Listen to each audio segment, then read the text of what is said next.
Со жолта кеса во познат трговски центар, бегалецот Никола Груевски уловен во нова прошетка во Будимпешта. Видеото вчера го објави унгарскиот портал 444, од каде пишуваат: Груевски мирно се шета во сабота навечер, кога трговскиот центар се празни, а продавниците се затвораат. Паралелно обвинителството за организиран криминал нема конкретни информации за јавноста околу бегството на Груевски.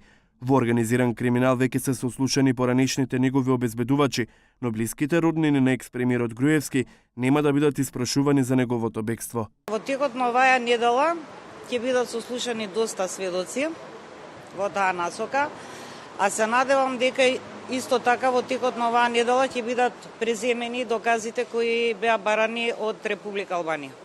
Токму од албанското обвинителство, Русковска веќе 3 пати ги бара снимките од границата на Албанија. За разлика од таму, од Црнагора за 2 недели на Русковски ги предадоа видеата од бегството. Екс-премиерот Никола Груевски пред 2 месеци избега од Македонија, пред да му го предадат документот со кој требаше 2 години да оди во затвор за набавката на луксузниот Мерцедес од 600.000 евра.